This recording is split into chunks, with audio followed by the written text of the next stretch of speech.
tout le monde, bienvenue dans ce nouveau podcast de Avec le cœur. Alors aujourd'hui, comme vous avez pu voir dans le titre, on va parler de la rupture. Donc la rupture amicale, amoureuse ou familiale. Parce qu'on parle beaucoup de la rupture amoureuse, mais il y a aussi des ruptures amicales ou même familiales. Là c'est un petit peu plus compliqué parce que c'est vraiment dans le contexte de la famille. Mais surtout amicale où on va pas aller dans la même direction avec des amis, peut-être même votre meilleur ami. Et les chemins se séparent et voilà, ça fait partie de la vie. Mais parce que la rupture est vue, que ce soit aussi amoureuse, comme un échec ou quelque chose comme ça. Mais je pense que s'il y a eu rupture amicale ou amoureuse, c'est que, les chemins se sont éloignés. Mais pas dans le sens où c'est comme ça, faut faire une raison. Parce qu'on a vite je trouve, il faut oublier, passer à autre chose, etc. Alors que je pense qu'il faudrait plutôt vivre la chose. Vraiment arrêter de refouler l'émotion. Parce que vouloir oublier, c'est y penser tout le temps. Je dis souvent ça. Mais vivre l'émotion, parce que écrire beaucoup aussi, je pense, justement, mettre un mot sur ce qu'on ressent. Là je me sens triste parce que je partage plus les moments avec ma meilleure amie. Voilà, vraiment poser l'émotion et de se dire aussi, savoir prendre du recul. Qu'est-ce qui n'a pas été pour en tirer quelque chose. C'est-à-dire, ça peut être par exemple, on apprend à faire du vélo et on va tomber, voilà. Et de se dire, là j'ai mal tenu mon guidon, la prochaine fois je ferai pas ça. Et de peut-être aussi arrêter de tout remettre la faute sur l'autre. Après ça dépend vraiment des situations. Mais savoir, ça m'a pas plu dans ce qu'elle a fait. Ou ce que lui il a fait. Hein. Mais moi aussi, peut-être que j'ai fait ça alors que j'aurais pas dû. La prochaine fois, je ferai mieux. Parce qu'il y a souvent aussi ce truc de... on recrée un peu les situations qu'on a déjà vécues. J'arrive pas bien à m'expliquer, mais je viens d'écouter un podcast, justement, je le conseille, le podcast In Power de Louise du compte Instagram My Better Self. Je l'ai pas encore fini d'ailleurs, mais il m'a beaucoup inspiré dès le début. C'était avec, alors je sais plus son vrai nom, mais l'écrivain qui a écrit Les Antisèches du bonheur. Donc c'est un livre d'ailleurs qui m'intéresse beaucoup, mais je l'ai vu passer, mais je l'ai pas encore lu. Et il disait, on recrée souvent les mêmes erreurs dans les relations humaines, hein, donc amoureuses, familiales, amicales, tout ce qu'on veut. Parce qu'on n'a pas appris de la situation. On n'a pas appris, entre guillemets, notre échec. Parce que l'échec, c'est souvent vu comme négatif. Mais au final, c'est savoir en tirer quelque chose. Donc lui, il disait, c'est comme un jeu vidéo.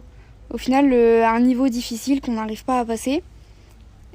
Parce qu'on n'a pas vu, on n'a pas essayé de comprendre là où on se plantait. Et du coup, on va tout le temps recréer recréer la situation, mais là, du coup, pour le jeu vidéo, refaire le niveau et tout le temps se tromper parce qu'on comprend pas. Et prendre du recul, qu'est-ce que j'ai fait ? Dans quoi j'ai fauté ? Se remettre en question, parce que ça, c'est hyper important. Parce qu'on peut pas se remettre en question à la place des autres. Peut-être que lui ou elle a fait quelque chose qui nous a pas plu, qui a fait que aujourd'hui on lui parle plus. On peut pas dire oui mais t'aurais pas dû faire ça, arrête de faire ça, etc. Parce qu'on peut pas se remettre en question à la place des autres. C'est soi-même se remettre en question pour savoir ce que nous on a mal fait et ne pas le recréer. J'espère que je suis compréhensible. Donc il y avait ce côté-là et aussi beaucoup le côté d'avoir la haine envers quelqu'un. Parce que là par exemple, il ou elle m'a trompé ou m'a insulté, etc. Enfin, peu importe les situations, mais la haine existe beaucoup. Et la rancœur aussi. Et en fait, savoir pardonner, mais pas forcément pardonner, c'est rien, on repart à zéro, et puis voilà, j'oublie tout. Justement, pardonner, c'est ne pas oublier, mais se pardonner aussi, se dire, peut-être que justement, c'est pas de ma faute, ça vient pas de moi, le problème ne vient pas de moi. C'est la personne qui a fauté. Pas remettre toute la faute sur la personne, mais en fait pardonner dans le sens où pour continuer d'avancer soi-même sur son propre chemin, puisque si on... En fait la haine c'est comme un boulet qu'on traîne avec nous, cette personne je la déteste, voilà. Enfin le concept d'ennemi, il y a ce côté-là où j'aime pas vraiment. Autant voilà, on n'est plus mal accompagné ou quoi que ce soit, mais ne pas garder cette haine constante qui va nous animer au final, qui n'est pas saine pour nous, pour avancer. Et donc savoir pardonner pour continuer bien dans ses baskets. Alors, c'est plus facile à dire qu'à faire, hein.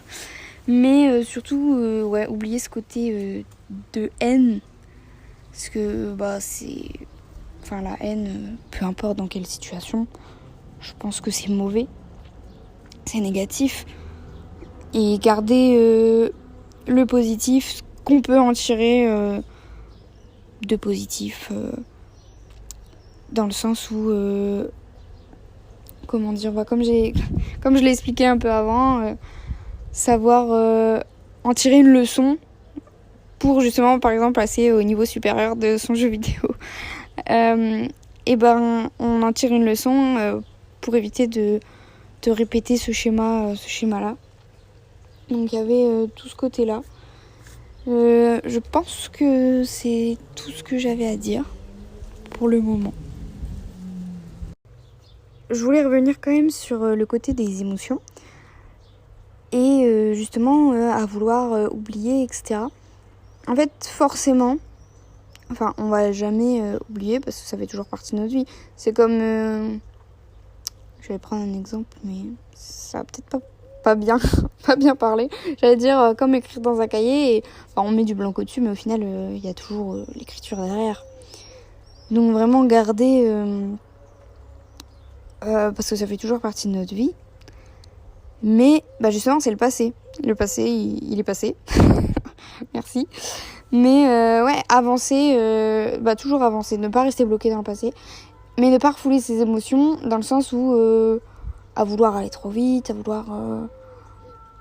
vouloir tout, allez hop, on tourne la page et puis voilà.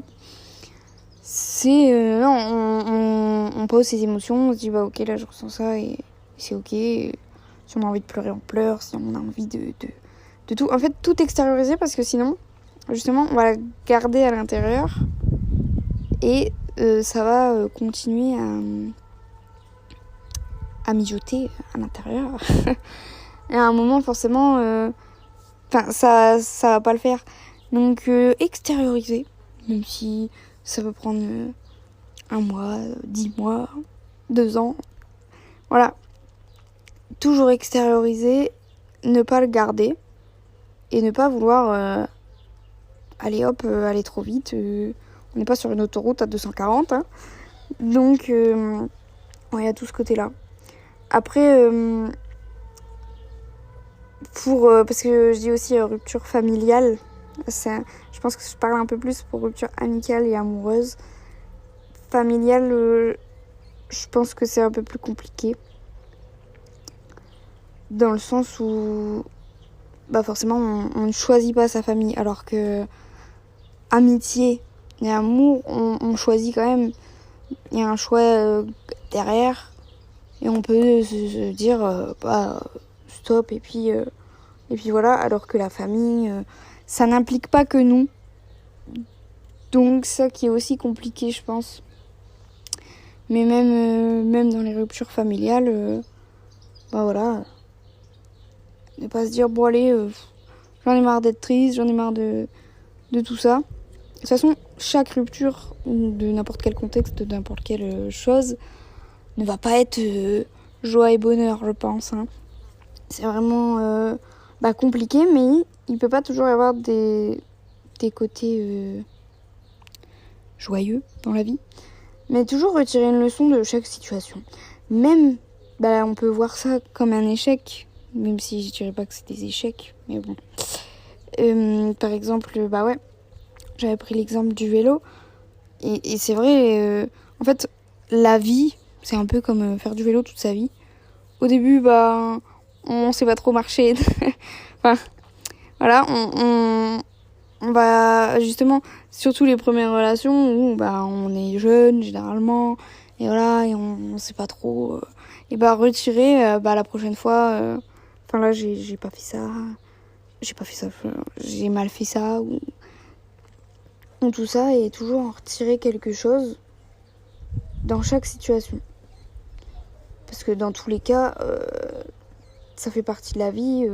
Je pense qu'il y a très peu de gens qui restent amis avec leurs amis d'enfance. Ça arrive, tant mieux, parce que c'est beau, je trouve, mais je connais quand même très peu de monde, amis d'enfance depuis très longtemps. Ils se sont jamais disputés, ça non, parce que ça n'arrivera jamais. Mais où on peut être hyper amis avec quelqu'un sur cette période-là, et puis après on change d'école ou quoique qu'est-ce qui peut se passer, voilà, n'importe quelle situation, je veux dire, qui peut se passer, et puis voilà, les chemins se séparent, et même si on n'est plus amis sur une dispute, énorme dispute qui fait qu'on sera plus jamais amis, et se dire ok, est-ce que moi j'ai été en accord avec mes attentes, comment je pourrais dire, mes valeurs, voilà. Oui, donc je vais pas les dépasser pour telle personne, ou alors est-ce que ok, là je peux m'excuser, et voilà, parce que des fois il y a des petits trucs, mais des fois les chemins se séparent, et puis voilà, c'est tout, même sur une dispute, parce que les chemins se séparent, ça peut faire un peu dans le sens où voilà, on change d'école, il n'y a pas forcément eu de dispute, on change d'école, on change de boulot, j'en sais rien.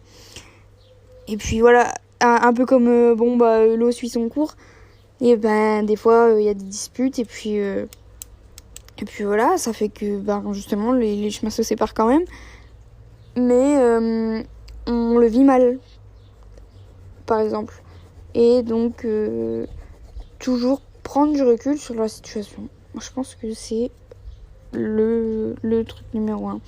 Donc je dis ça, ouais, ça peut paraître facile, mais non, justement ça va être une période difficile, mais accepter cette période difficile, en fait, ne pas vouloir la refouler, ouais, et c'est exactement ça, j'arrête pas de dire ça, mais c'est vrai, de ressentir son émotion, et voilà.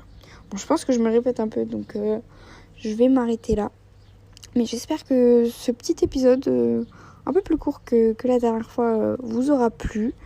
N'hésitez pas à vous abonner avec la plateforme sur laquelle vous écoutez le podcast, à me noter, à mettre des petites étoiles sur Apple Podcast et Google Podcast, il me semble, je sais plus, mais sur Spotify aussi.